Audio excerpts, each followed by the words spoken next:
তাকবীর অনেকে পছন্দ করে না, অনেকে তাকবীর দিলে চিন্তা করে কিরে তাকবীর দিলি কে, সামনের দিন আসতেছে, এই তাকবীর হবে মুসলমানের হাতিয়ার, মুসলমান গর্জে উঠবে লিল্লাহি তাকবীরের ধ্বনিতে, জায়গায় জায়গায় প্রতিধ্বনিত হবে, বাতিল পরাভূত হবে, কালেমার পতাকা পকপক করে উড়বেই উড়বে। রাজি আছেন ইনশাআল্লাহ? সবাই রাজি?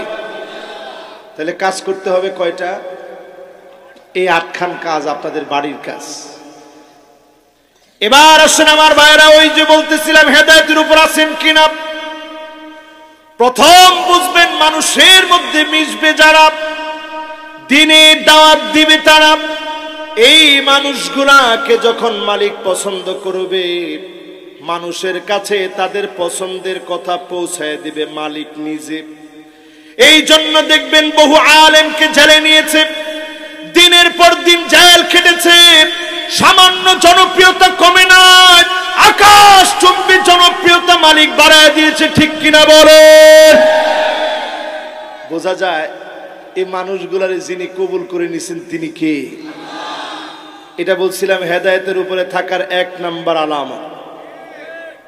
এবার 2 নাম্বার আলামত বলতেছিলাম, এই কোরআন পড়া লাগবে, কোরআন বোঝা লাগবে, কোরআন বাস্তবায়নের চেষ্টা করা লাগবে, এই কোরআন শোনা লাগবে, কোরআনের কথাগুলো ছড়ায় দেওয়া লাগবে, ঠিক কিনা বলেন? এই ছড়ায় দিতে গিয়ে 8টা কথা বললাম। এবার 3 নাম্বার আসেন হেদায়েত বোঝার জন্য। মাথা ঠিক আছে? 3 নাম্বারটা খেয়াল দিয়ে শুনেন আমার ভাইরা, ইত্তিবাউস সুন্নাহ। নবীজির পথ যদি আপনি না মানেন, আপনি হিদায়াতের কথা বলবেন। অনেকেই মানুষকে হেদায়েতের দিকে ডাকে, কিন্তু নবীজির সুন্নাত নাই।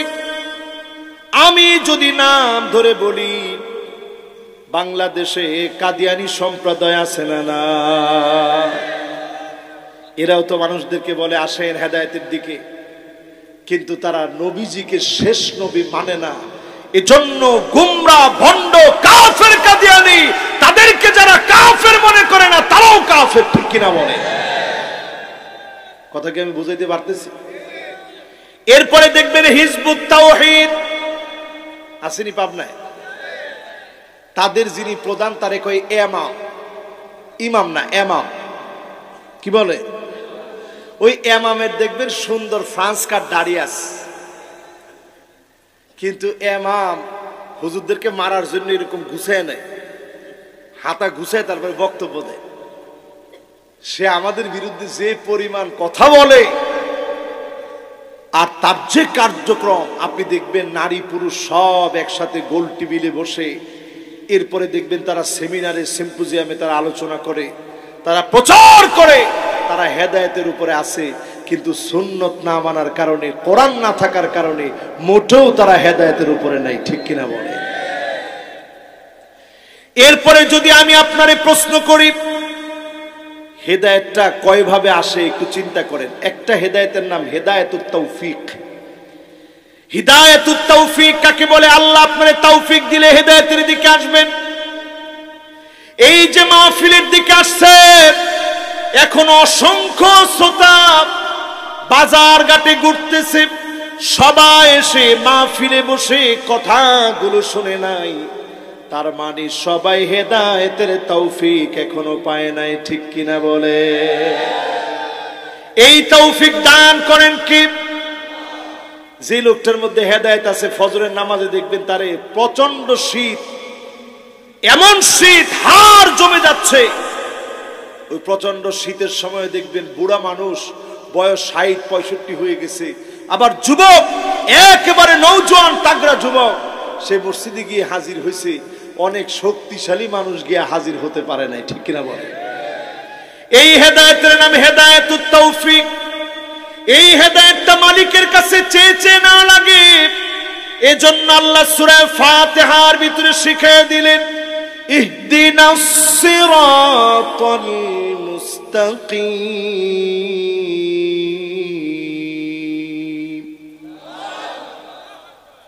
আমি দেখতে পাচ্ছি কোনে যাচ্ছেন?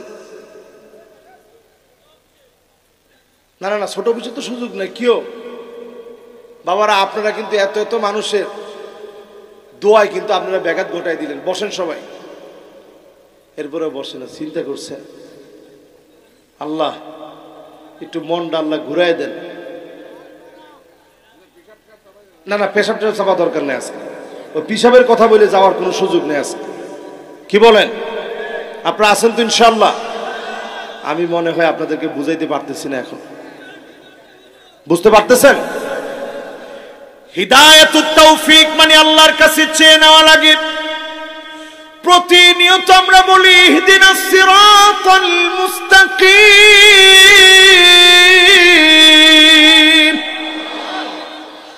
আজকে যদি আপনি বুঝে বুঝে মাহফিল থেকে যেতে পারেন, মনে মনে যদি কথা সেট করে নিতে পারেন, মালিক আপনার কাছে সরল সহজ পথ চাই। যদি মালিক তৌফিক দেন, হতে পারে আজকে মালাকুল মউত আসবে, যিনি আপনাকে হেদায়েতের উপরে কবুল করবেন। তিনি কে? এরপরে আমার ভাইয়েরা 2 নম্বরে শুনি হিদায়াতুল ফিতরি, স্বভাবপ্রসূত হেদায়েত। কিছু ছেলে দেখবেন এমনি ছোটকাল থেকে অন্যদের চাইতে আলাদা। জোরে কোন আল্লাহু আকবার। এরকম যুবক আছে না নাই? দেখবেন তার চুলটা খুব সুন্দর, ভালো স্টাইলে চুলটা কাটছে, সুন্নতি ডিজাইনে। তার চলাফেরার ভিতরে টাকনুর উপরে সুন্দর প্যান্টটা, পায়জামা লুঙ্গি টাকনুর উপরে। সে যখন কথা বলে সাবলীল ভাবে কথা বলে, মানুষের সঙ্গে খারাপ আচরণ করে না। এটা হিদায়াতুল ফিতরি। কুল্লু মাউলুদিন ইউলাদু আলাল ফিতরা, প্রত্যেকটা শিশু হেদায়েতের উপরে জন্ম নেয়। ফাআবাওয়াহু ইউহাউদানিহি আও ইউনাসসিরানিহি আও ইউমাজ্জিসানিহি, বাপ তাকে ইহুদি বানিয়ে ফেলে, খ্রিস্টান বানিয়ে ফেলে, অগ্নি পূজারী বানিয়ে ফেলে। আপনি যদি সন্তানের জন্য মডেল হন, ছোটবেলা থেকে যদি সন্তানের সামনে মিথ্যা না বলেন, ঘরের ভিতরে নামাজ না পড়েন, জামাতে গিয়ে যদি নামাজ আদায় করেন, স্ত্রীর সঙ্গে ভালো ব্যবহার করেন, ফিতরি ভাবে স্বভাবগতভাবে এই সন্তানকে যিনি বুজুর্গ হিসাবে কবুল করবেন, তিনি কে?